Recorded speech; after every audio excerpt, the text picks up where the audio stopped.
May mas mura at sulit na alternatibo naman pero binili pa rin ng Department of Health ang isang uri ng bakuna kontra pulmonya. Kaya iniimbestigahan na yan ng NBI. Kabilang sa mga under investigation si Health Secretary Enrique Ona na naka-leave na at si Assistant Secretary Eric Tayag. Saksi si Rida Reyes. Para makahinga, 1 linggo nang naka-ventilator at suction ang 11 anyos na si Naomi. 3 taon na pabalik-balik ang kanyang pneumonia. Super hirap. Parang siyang mamamatay na sobrang hirap ng hinga kasi para silang sinasakal. May bakuna naman sa pneumonia pero lubhang mahal. 4,500 pesos daw ang nagastos nila. Nagulat ako kasi akala ko yung vaccine na yun, mahal, pagkamahal-mahal, tapos sasabihin pneumonia uli. Mahalaga pa naman ang akses sa bakuna, lalo pat noong taong 2010, pneumonia ang nangungunang dahilan ng pagkamatay ng mga Pinoy na edad 1 hanggang 14. Kaya nakalulungkot at nakababahala na pati pala pagbili ng bakuna ng DOH laban sa pneumonia na babahira ng kontrobersiya. Pinaiimbestigahan na sa NBI ang pagbili ng pneumococcal conjugate vaccine 10 o PCV-10 vaccine noong 2012. PCV-13 kasi ang nirekomenda ng mismong World Health Organization dahil mas mura at mas maraming sakit na kayang pigilan. Ito rin ang unang pinaghandaan ng Bids and Awards Committee ng DOH. All of a sudden, as allegedly, the procurement of PCV-10 was instead ordered by ASEC Tayag. And it also appears na nakapag-issue ng Certificate of Exemption si Secretary Ona for PCV-10. Sa updated procurement plan ito noong 2012 na nasa DOH website, 1 milyong doses ang binili sa pamamagitan ng negotiated procurement sa UNICEF sa kabuang halaga na 834 million pesos. Hindi malinaw kung PCV-10 nga ang binili pero kung totoo, mas kaunti ang nabili ng gobyerno kaysa kung bumili na lang ng PCV-13. Sa ngayon, nakalif pa rin si Health Secretary Enrique Ona at ayon sa Pangulo, isang dahilan ng leave ang paghandaan ng paliwanag kaugnay sa issue. Bukod kay Ona, kabilang din sa mga opisyal ng DOH na ipatatawag si Assistant Secretary Eric Tayag na nagsayaw pa nga ng ilunsad ang PCV noong 1 taon. Maari raw silang maharap sa administrative at criminal charges. The disciplining authority for presidential appointees is the President. Although the Ombudsman has also jurisdiction kung it falls under Anti-Graft and Corrupt Practices Act. We will cooperate with them. So whatever document that they will be needing just to be able na ma-enlighten sila regarding this one, the agency will provide. We just do not know on the extent of the problem, how big the problem is. Patuloy na sinusubukan ng GMA News na makuha ang pahayag ni Ona at Tayag. Ako, si Rida Reyes, ang inyong saksi. Tinanggihan daw ni Tacloban Mayor Alfred Romualdez ang tulong ng national government para sa rehabilitasyon matapos ng super bagyong Yolanda. Yan po ang sabi ni Secretary Ping Lacson at saksi si Maki Pulido. Mula sa Astrodome ng Tacloban, Leyte. Binibitawan niya yung kanyang responsibilidad. Talagang pinabayaan niya kami. Hanggang sa iba't ibang lugar sa Tacloban, nagprotesta hindi lang ang mga militante, kundi ang libu-libong Yolanda victims. Mabagal daw kasi ang rehabilitasyon ng gobyerno. Katunayan, wala pang 1% ng mga kailangang ipagawang bahay ang natatapos para sa lahat ng biktima, hindi lang sa Tacloban. Ayon yan sa mismong datos ng gobyerno. Ang mga protesta sinegundahan ni Tacloban City Mayor Alfred Romualdez at pinsang si Senador Bongbong Marcos mula sa angkang political rival ng pamilya ng Pangulo. Kahit yung janitor sa Malacanang Palace hindi na ipadala dito sa amin. We got signals today that a lot of government officials actually wanted to come. But because one way or another, they backed out. Hindi rin nagpunta ang Pangulong Aquino sa Tacloban noong Sabado kahit kahapon lang siya umalis patungong APEC Summit sa China. Kanina may sumagot sa mga batikos mula sa gobyerno. Si Mayor Romualdez daw dapat ang isa sa mga sisisihin. Tinanggihan niya ang nirelease na Internal Revenue Allotment ng Department of Budget and Management. Sa ngayon, may 1.6 billion pesos na raw na naibuhos ang national government sa Tacloban City, bukod pa sa mahigit 200 million pesos na bigay ng DILG. The program of work Why did he request in the first place for monies to fund the repairs of the government centers? And then after getting the money, he would request for realignment. What's the motive? What's the purpose? Tila gusto raw nitong masisi ng taong bayan ang national government. When you need assistance for your constituents, you forget about your personal or political agenda. You think of your constituents. They are suffering. Why are you advancing your own political agenda and setting aside the needs of your constituents? Tumangging magbigay ng recorded na tugon si Romualdez. Pati mga nagprotesta pinatikos. Sabi ni Lacson, hinakot daw sila ni Romualdez. Pinupuri naman daw ng mga international agencies ang recovery effort ng gobyerno. Sa Tacloban lang naman daw may nagprotesta. Sa kabila niyan, We will not give up on Tacloban. sa taya ni Lacson matatapos halos lahat ng rehabilitation projects, kabilang ang mga pabahay bago bumaba sa pwesto ang Pangulo sa 2016. Ako si Maki Pulido, ang inyong saksi. Paulit-ulit na pananakit daw ang inabot ng anak ng singer na si Freddie Aguilar na si Megan mula sa dati niyang kinakasama. Makikita sa mga litrato mula sa best friend umano ni Aguilar na naka-neck brace siya at iginababa sa ambulansya. Hindi na raw mabilang ni Aguilar kung ilang beses siya binugbog umano ng partner na si Alexander Sanchez kaya nakipaghiwalay siya noong Biyernes. Pero naulit daw ang insidente kinabukasan kaya nagpasaklolo na siya at ipinablotter si Sanchez. Iniatras lang ni Aguilar ang reklamo sa pakiusap ng ina ng suspect. Pero baka raw magbago pang isip niya nang itanggi ng pamilya ni Sanchez ang umano'y pambubugbog. I really wanted to put him behind bars because he really hurt me. Nakiusap sa akin, Megan, pagbigyan mo kami. Very hurt. Because I thought Ali was with me. And then hindi pala. And then, babalik na rin pa ako. Sinusubukan namin kunin ang panig ni Sanchez pero hindi siya sumasagot sa aming tawag at text. Bawal ang pasaway pero bakit kaya balik kalsada ang isang traffic enforcer sa Maynila na dati nang nakuna ng CCTV habang nangungutong? Saksi si Steve Dailisa. Nung una, tila ordinaryong paninita lang ito ng isang Manila traffic enforcer sa driver ng isang kotse. Ilang minutong nanermo ng enforcer, paturo-turo pa. Pero ang ballpen at panikit, hindi ginamit. Sa halip, ipinasok ng enforcer ang kamay sa bintana ng kotse at nang ilabas ito, dito na nagkaabutan na siya niyang isiniksik sa panikit. Pamilyar ba? Siya pala si Val Maninang, ang binansagang si Boy Taripa. Nakuhanan din siya ng CCTV nito Pebrero na gumagawa ng parehong estilo. Sinibak na siya ni Manila Vice Mayor at Traffic Star Isko Moreno dahil sa pangungutong pero heto at balik racket. Pati police outpost ginagamit sa ilang transaksyon. Ang malinaw, hindi naman dapat sa outpost na ito tinutubos ang traffic violation ticket. Dati nang ipinagutos ni Manila Vice Mayor Isko Moreno na gawin ang paninikit sa pinakamabilis sa paraan, 3 hanggang 5 minuto. Ang kaso, kung anuman ang nagaganap na transaksyon sa pagitan ng traffic enforcer at ng driver, kung meron mang ayusan na nagaganap, mahirap na raw malaman, lalo pat merong takip na tarpaulin na tela itong mismong outpost, hagipaman din sana ng CCTV camera ng MMDA. Dahil may one-strike policy o patakarang sibak agad kasunod ng isang pagkakamali, nagulat si Moreno. Isa kasi yung mga tinatanggal namin, di ba? Pagpagkain sila ng uniforme. Medyo doubtful ako na parte pa siya ng gobyerno. Gulat ako, bakit malakasan ko? Paiimbestigahan daw uli niya ang insidente. Ako si Steve Dailisa ng inyong saksi.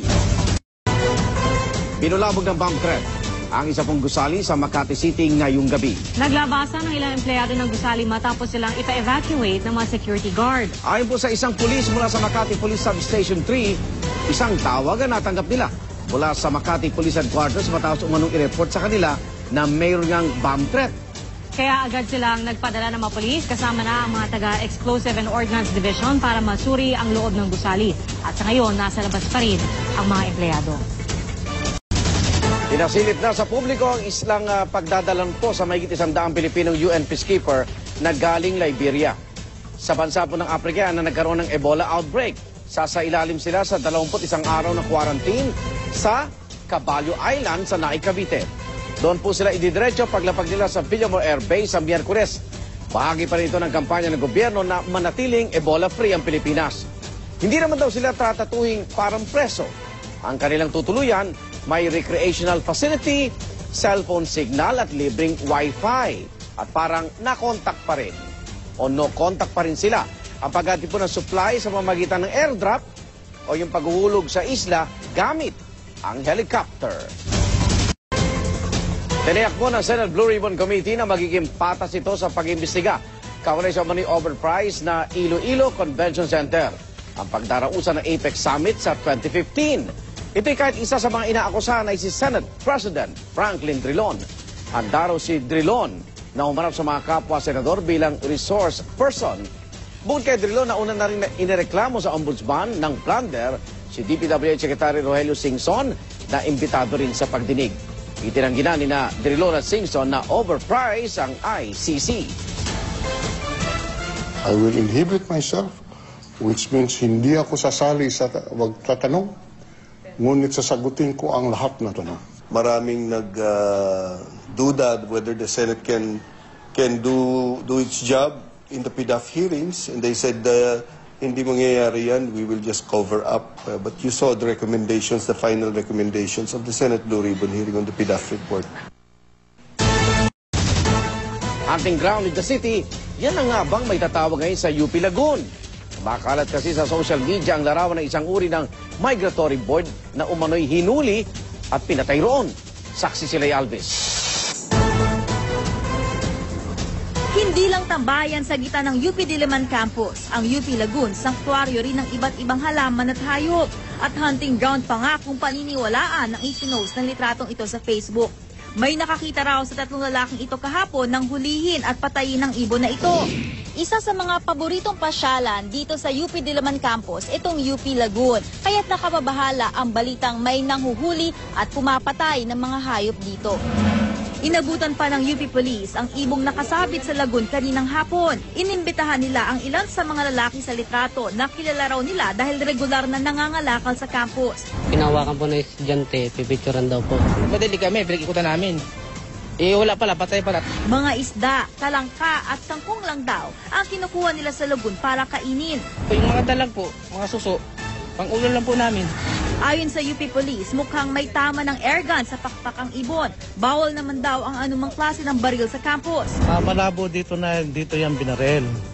Dahil sa aking pananaw, tama ng airgun yung ibon na yan. At maaring sa ibang lugar nangyari yan at dito lang bumaksak.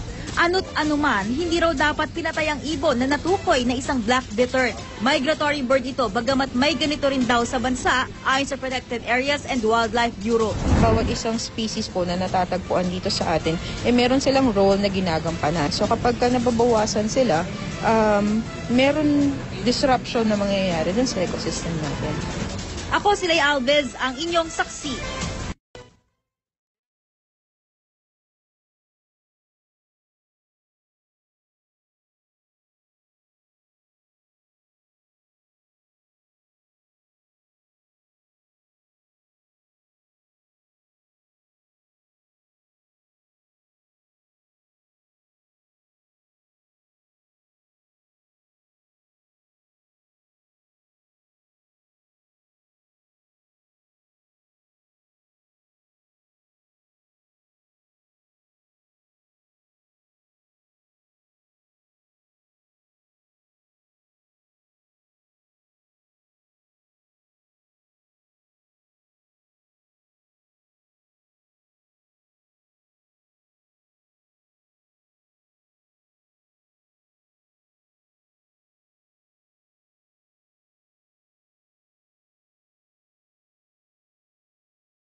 Mas mura at sulit na alternatibo naman pero binili pa rin ng Department of Health ang isang uri ng bakuna kontra pulmonya.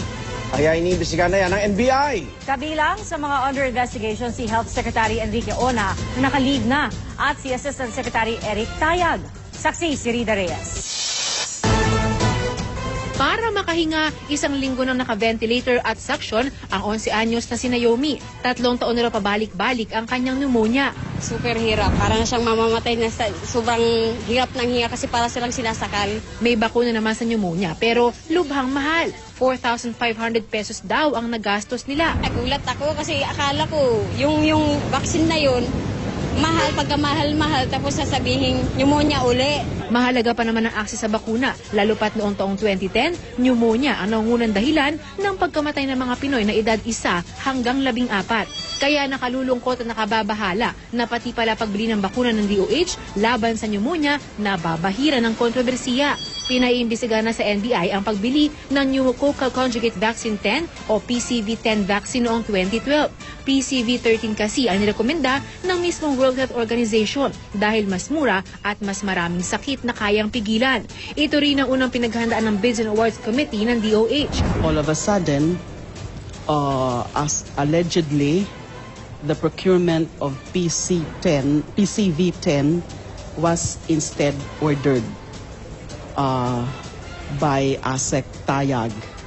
And it also appears na nakapag-issue ng Certificate of Exemption si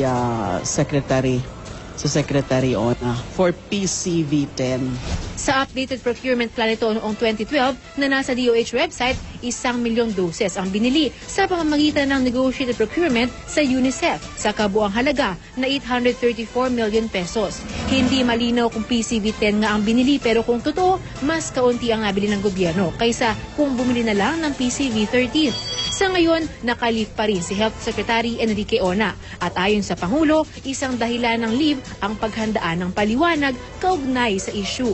Bukod kay Ona, kabilang din sa mga opisyal ng DOH na ipatatawag si Assistant Secretary Eric Tayag na nagsayaw pa nga ng ilunsad ang PCV noong 1 taon.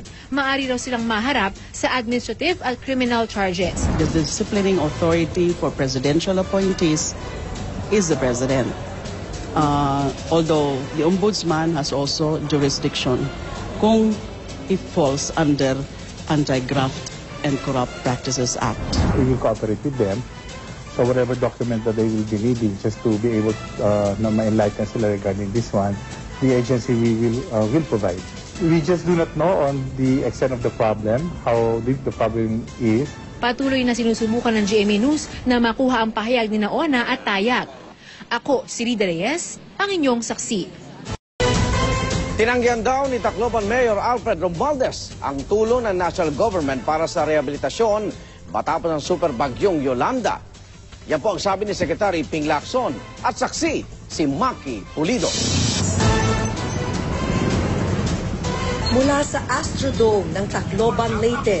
Binibitawan niya yung kanyang responsibilidad. Talagang pinabayaan niya kami. Hanggang sa iba't ibang lugar sa Tacloban, nagprotesta hindi lang ang mga militante, kundi ang libu-libong Yolanda victims. Mabagal daw kasi ang rehabilitasyon ng gobyerno.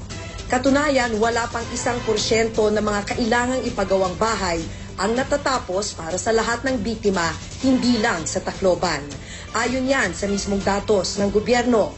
Ang mga protesta sinegundahan ni Tacloban City Mayor Alfred Romualdez at pinsang si Senador Bongbong Marcos mula sa angkang political rival ng pamilya ng Pangulo.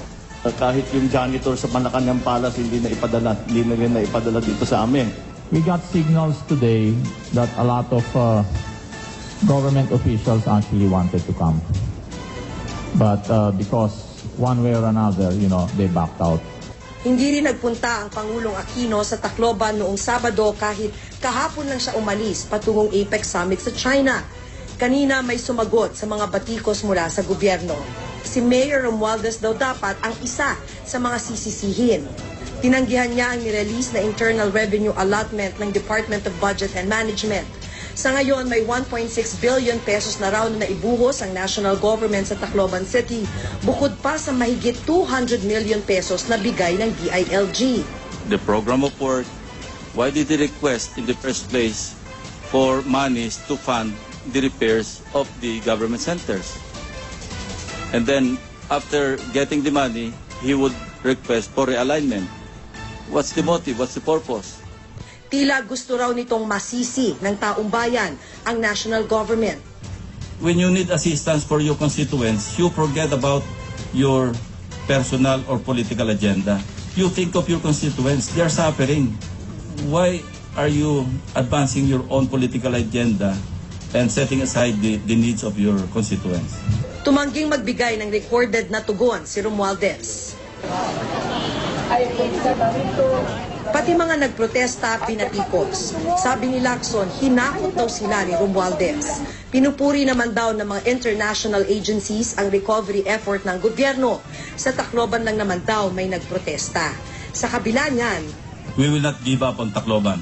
sa taya ni Lacson, matatapos halos lahat ng rehabilitation projects, kabilang ang mga pabahay bago bumaba sa pwesto ang Pangulo sa 2016. Ako si Maki Pulido, ang inyong saksi. Paulit-ulit na pananakit daw ang inabot ng anak ng singer na si Freddie Aguilar na si Megan mula sa dati niyang kinakasama. Makikita sa mga litrato mula sa best friend umano ni Aguilar na naka-neck brace siya at iginababa sa ambulansya. Hindi na raw mabilang ni Aguilar kung ilang beses siya binugbog umano ng partner na si Alexander Sanchez kaya nakipaghiwalay siya noong Biyernes. Pero naulit daw ang insidente kinabukasan kaya nagpasaklolo na siya at ipinablotter si Sanchez.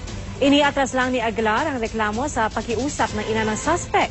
Pero baka raw magbago pang isip niya nang itanggi ng pamilya ni Sanchez ang umano'y pambubugbog. I really wanted to put him behind bars because he really hurt me. Nakiusap sa akin, Megan, pagbigyan mo kami. Very hurt. Because I thought Ali was with me. And then hindi pala. And then, babalik na rin pa ako. Sinusubukan namin kunin ang panig ni Sanchez pero hindi siya sumasagot sa aming tawag at text. Bawal ang pasaway pero bakit kaya balik kalsada ang isang traffic enforcer sa Maynila na dati nang nakuna ng CCTV habang nangungutong? Saksi si Steve Dailisa. Nung una, tila ordinaryong paninita lang ito ng isang Manila traffic enforcer sa driver ng isang kotse. Ilang minutong nanermo ng enforcer, paturo-turo pa. Pero ang ballpen at panikit, hindi ginamit. Sa halip, ipinasok ng enforcer ang kamay sa bintana ng kotse at nang ilabas ito, dito na nagkaabutan na siya niyang isiniksik sa panikit. Pamilyar ba? Siya pala si Val Maninang, ang binansagang si Boy Taripa. Nakuhanan din siya ng CCTV nito Pebrero na gumagawa ng parehong estilo. Sinibak na siya ni Manila Vice Mayor at Traffic Star Isko Moreno dahil sa pangungutong pero heto at balik racket. Pati police outpost ginagamit sa ilang transaksyon. Ang malinaw, hindi naman dapat sa outpost na ito tinutubos ang traffic violation ticket. Dati lang ipinagutos ni Manila Vice Mayor Isko Moreno na gawin ang paninikit sa pinakamabilis na paraan, 3 hanggang 5 minuto. Ang kaso, kung anuman ang nagaganap na transaksyon sa pagitan ng traffic enforcer at ng driver, kung meron mang ayusan na nagaganap, mahirap na raw malaman, lalo pat merong takip na tarpaulin na tela itong mismong outpost, hagipaman din sana ng CCTV camera ng MMDA. Dahil may one-strike policy o patakarang sibak agad kasunod ng isang pagkakamali, nagulat si Moreno. Isa kasi yung mga tinatanggal namin, di ba? Pagkain sila ng uniforme, medyo doubtful ako na parte pa siya ng gobyerno. Gulat ako, bakit malakasan po? Paiimbestigahan daw uli niya ang insidente. Ako si Steve Dailisa ng inyong saksi. Binulabog ng bomb threat ang isa pong gusali sa Makati City ngayong gabi. Naglabasan ng ilang empleyado ng gusali matapos silang ipa-evacuate ng mga security guard. Ayon po sa isang pulis mula sa Makati Police Substation 3, isang tawagan natanggap nila mula sa Makati Police Headquarters matapos umanong i-report sa kanila na mayroon ngang bomb threat. Kaya agad silang nagpadala ng mga polis kasama na ang mga taga-Explosive and Ordnance Division para masuri ang loob ng gusali. At sa ngayon, nasa labas pa rin ang mga empleyado. Pinasilip na sa publiko ang islang pagdadalan po sa mahigit 100 Pilipinong UN peacekeeper na galing Liberia. Sa bansa po ng Afrika na nagkaroon ng Ebola outbreak. Sasailalim sila sa 21 araw na quarantine sa Caballo Island sa Naik, Cavite. Doon po sila ididiretso paglapag nila sa Villamor Air Base sa Miyerkules. Bahagi pa rin ito ng kampanya ng gobyerno na manatiling Ebola-free ang Pilipinas. Hindi naman daw sila tatatuhing parang preso. Ang kanilang tutuluyan, may recreational facility, cellphone signal at libreng Wi-Fi. At parang na-contact pa rin o no-contact pa rin sila ang paghatid po ng supply sa pamamagitan ng airdrop o yung paghuhulog sa isla gamit ang helicopter. Tiniyak po ng Senate Blue Ribbon Committee na magiging patas ito sa pag-imbestiga kaugnay sa money overprice na Iloilo Convention Center. Ang pagdarausan ng APEC Summit sa 2015. Ito'y kahit isa sa mga inaakusahan ay si Senate President Franklin Drilon. Handa raw si Drilon na umarap sa mga kapwa-senador bilang resource person. Bukod kay Drilon, nauna na rin inireklamo sa ombudsman ng plunder si DPWH Secretary Rogelio Singson na imbitado rin sa pagdinig. Itinanggi na ni Drilon at Singson na overprice ang ICC. I will inhibit myself, which means hindi ako sasali sa wagtatanong, ngunit sasagutin ko ang lahat na tanong. Maraming nagduda whether the Senate can do its job in the PDAF hearings, and they said hindi mangyayari yan, we will just cover up. But you saw the recommendations, the final recommendations of the Senate Blue Ribbon hearing on the PDAF report. Hunting ground in the city, yan ang nga bang may tatawag ngayon sa UP Lagoon. Makalat kasi sa social media ang larawan ng isang uri ng migratory bird na umano'y hinuli at pinatay roon. Saksi si Lay Alves.